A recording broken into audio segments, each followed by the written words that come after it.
We are the Cars. My name is Jared. I'm Erin. We have been going to Hillside for just about 5 years. We started right before the pandemic.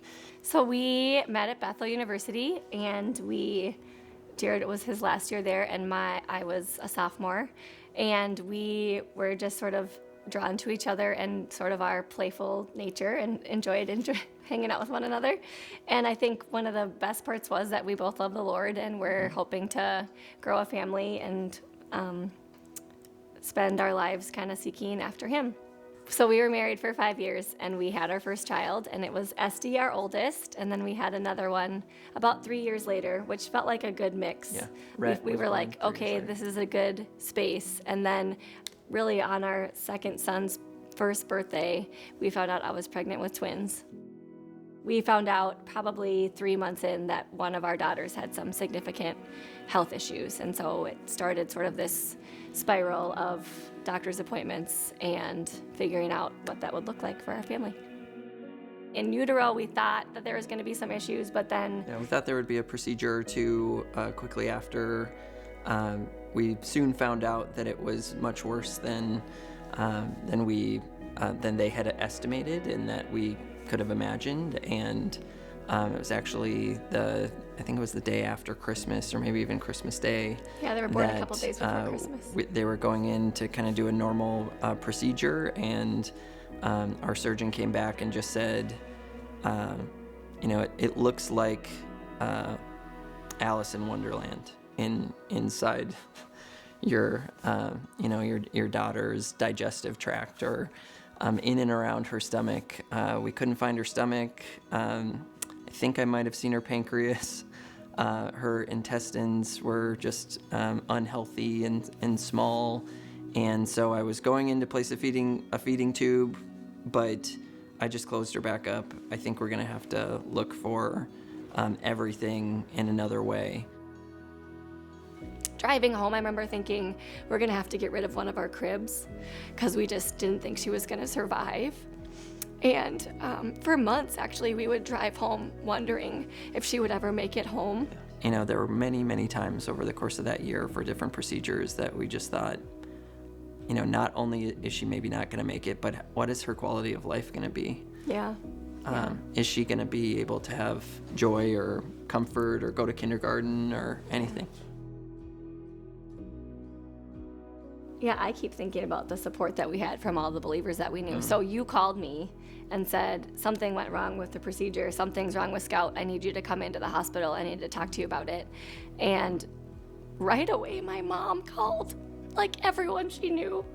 And we had like armies of people praying for Scout right away. And then as these tests were run on her and so many things were kind of coming to light, we just kept seeing God's grace through it all. The Lord really prepared us and gifted us with our other two boys, because we just could not physically stay at the hospital every night because we had two other children at home. And so we would every night go to the hospital together, and we would hold our babies because the girls were both in the NICU for a month. And then we would sing over them, and Jared would pray with his hands out like this. What would you say? You would say to the Lord, this is your child. We're gonna just trust you this evening, and we would go home. Yeah. Generally, I had this nugget of faith in me that felt like, okay, here we go. You've got to go to work on this, God.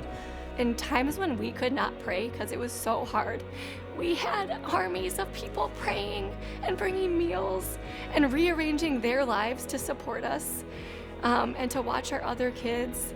And so looking back, just the fingerprints of the Lord's provision and how he sustained us are so apparent. So she's got a one-of-a-kind digestive anatomy.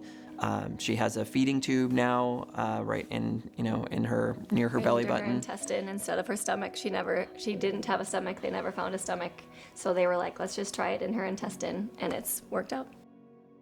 You'll see her running around with Backpack whole all lot the of time. backpacks. She's got a pretty big closet full of backpacks now at this Yeah. point, but she Styling. has to wear that all day, basically. I think even now, since we don't really have like a path for her, or like kids typically who have her issues end up here, there is just a lot of unknown with that. And so I think the Lord's just taught us like it's okay to live in the unknown and to just trust me. I am just so grateful for a hope that's beyond like it's okay, you're gonna feel better later. You know, it's not, we might not feel better later, but the Lord your God is with you. And so There's joy in the pain with Jesus. When you hand over whatever it is to God, the relief is there. Now, it could take years, or maybe it would never happen that you'd get the answer to your prayer, but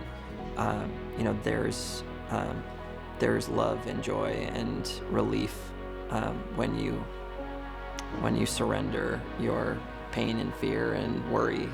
I have found that he can handle my doubts and my pain, and I have felt his touch and the nearness that he provides.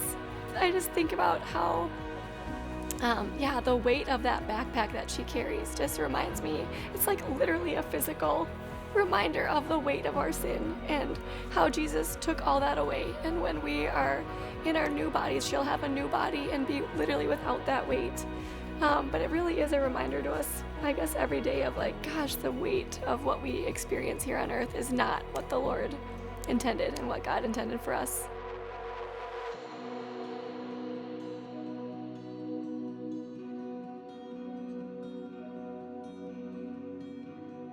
We know that the good news is that we have the resurrection of Christ and that that we'll be in heaven and made new one day.